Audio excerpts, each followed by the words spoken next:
Welcome back to the channel, and today we've gone super retro for WWE 2K20 and a concept and idea that I want to get your views and opinions on in the comments section below. Now the reason why we've gone retro is there's plenty of talk about the legends being heavily featured for this year's game, and even going as far as featuring in a multi-million-pound commercial courtesy of 2K. Now that got me thinking about the retro video games of the past where legends have been featured, and one game that came to mind was WWF WrestleFest, an arcade game which I thoroughly enjoyed, and with 2K and WWE 2K20 having the mission statement of bringing fun back to WWE games, maybe a Legends mode is the way to go, and this is my idea. So as you can see, I've set up this video to almost act out like it's a retro video game, and it is trying to replicate what we had in WWF WrestleFest. Now I initially got started on this idea when I just wanted to create the WrestleFest arena. I wanted to create it and upload it to Community Creations for that retro aspect. So that's what I've done. I've replaced the F with an E, and you've got a current WWE logo with the WrestleFest logo. And I thought to myself, how would it look in 8-bit? So I ran it through the 8-bit engine, went and grabbed myself some retro superstars, and then I put them in the ring to create that battle royal feel, and that's what we used to have in WrestleFest, and it looks pretty good. Now in this matchup we've got the Legion of Doom, we've got the $1 Million Man, we've got Sergeant Slaughter, we've got the Earthquake, we've got the Ultimate Warrior, and of course we've got Hulk Hogan. And there's so many legends, but my idea would be to capitalise on this whole fun aspect that 2K was talking about last year, and I don't really feel like 2K did too much to push the boundaries of fun, because they added a big head mode, they added things like this, the 8-bit, but it was never really explored upon. The 8-bit option is only in Creator Show. You can set it up as a filter and it makes your gameplay look like this. You don't have what you're hearing in the background, the retro sounds, as the $1 Million Man Ted DiBiase is eliminated, but you don't have that vibe, that energy like a retro video game would have. So I'm kind of thinking that what 2K could do in 2K20 is almost section off a part of the game so it is full retro. You have all your retro superstars like your Hulk Hogan's, who's coming back to the franchise apparently for 2K20.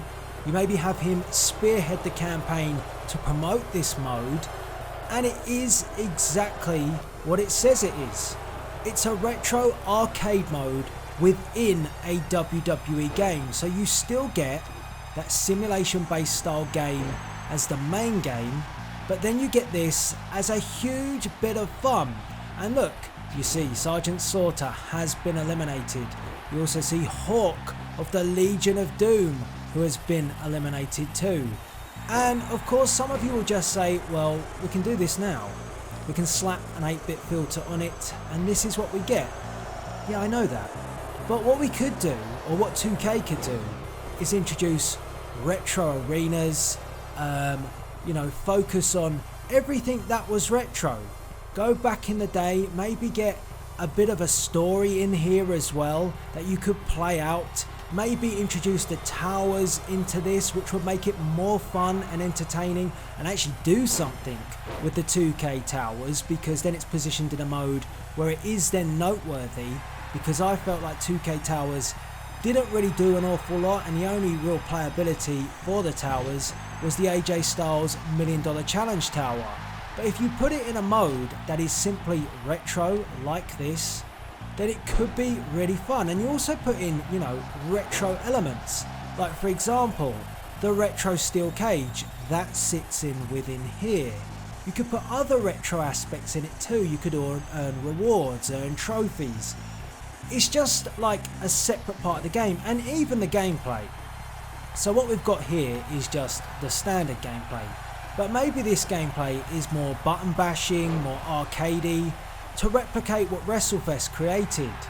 And that's what I think people would like in a WWE game. I mean, it seems like we've got a bit of a divide between people that want the simulation based game, which I still want, but also those people that just want to have fun, button bash, and kind of create chaos, and used to be able to do that in games like WrestleFest. So this is my idea, and as you can see, I mean, I did this as a simulation, as a battle royal.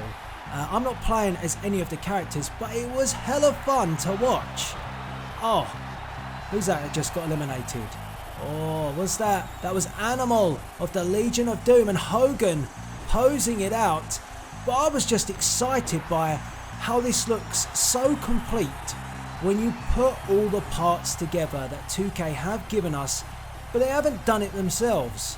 So they've kind of given us the tools to create like a retro looking mode, but how many of us really explored it when the 8-bit is tucked away in Create a Show? And I guarantee it, for the most part, many of you haven't even used it. But when you put an arena in place, you go and create that retro vibe, that retro feel. I honestly think it looks fantastic. And one thing I would add to this is this camera angle is certainly not the best. This camera angle is too high. It should be in the thick of it, in the action. Custom camera cuts would make this even better. And when you get to see the replays of this matchup, if the match was filmed like that from the start, it would be amazing, as Hulk Hogan is gone. Oh wow, the Ultimate Warrior pressing Hogan above his head, and he's gone, and we're down to the Earthquake and the Ultimate Warrior. And I tell you what else I'd do, I'd even get Vince McMahon, someone with that kind of retro voice, because it was iconic when he used to, call the Royal Rumble, the participants, the intro, giving the 30-man lineup. I'd go and get Vince McMahon. Well, I'd ask him nicely if he'd do the commentary for the retro mode, or get retro commentators to do it. Again, it would just make it feel so unique. So I want to get your views and opinions on this, because I think when it all comes together, it looks really cool. It really does, and it's not appreciated enough. And if 2K really did want it to be appreciated, they should make the most of it and make it into something exciting and fun. And this is what it is. Like I said, I just sat back and watched this match unfold, set it up like we used to have in WrestleFest, to have a battle royal, and this is what we've got. And oh my goodness, a Gorilla Press Slam and the splash from the Ultimate Warrior that could be the end of the huge Earthquake. Oh, but Earthquake fights back. And I think, having the retro music behind it as well definitely adds to the vibe.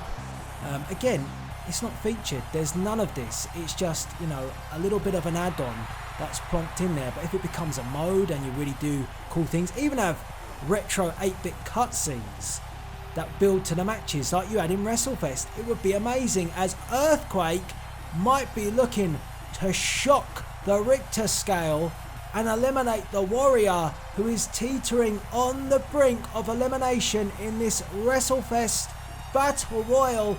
Is he going to go? No. The Ultimate One still in the match. Oh, but a huge forearm by the Earthquake. He is exhausted. The big man is puffing, but he's still in this. We're down to 2. And the Earthquake, no. Warrior, I believe Warrior's got the reversal. Yes, he has. Trying to break free from the clutches of the Earthquake, but the Earthquake forces him back. Can the Ultimate Warrior fight off the almighty Earthquake again? Can he? Will he? Oh, no! The Earthquake eliminates the Ultimate Warrior and is victorious. And look at this. This is how it should look. It looks amazing when you have the camera angles. not so high above the ring. I absolutely love it. And Earthquake is victorious. He wins the WrestleFest Battle Royal. And let me just show you what other match types, I just did a quick 1-2 of match types which we could see in this retro mode. Most notably, Steel Cage. This is Sergeant Slaughter versus Hulk Hogan inside the Steel Cage. It's the retro blue cage. Again, it's in the game, but how many times did you use it? Probably not many. Again, I don't think the camera angle is the best. It doesn't showcase the 8-bit mode to its true beauty, but we will see in a moment how it looks when we get a replay camera angle.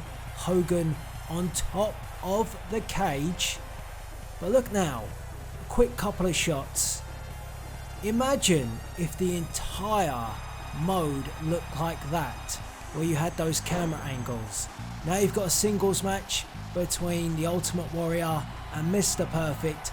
These matches, again, were not played by me, but they were crackers. If you want to see the full matches, I do have them, and I'm more than happy to provide commentary over these because they were so much fun to watch. And if you want them to be uploaded to the channel, hit that like button and I will bring them to you. As Mr. Perfect has his head slammed into the turnbuckle and selling like only Mr. Perfect can, and the Warrior botching out a little bit. It's got that realistic vibe, has this retro mode, it has it all in it. But you see what I'm saying? When this becomes a package like a mode, it truly can look very, very good. Just having the 8-bit, just having the Steel Cage, without it all coming together under a mode with cutscenes and exciting aspects, maybe playing a tower to climb your way to the top of this retro mode, all of that in one place could be awesome for the Legends and an arcade mode inside a WWE game. But have your say, let me know what you think. And this is Delzinski signing out.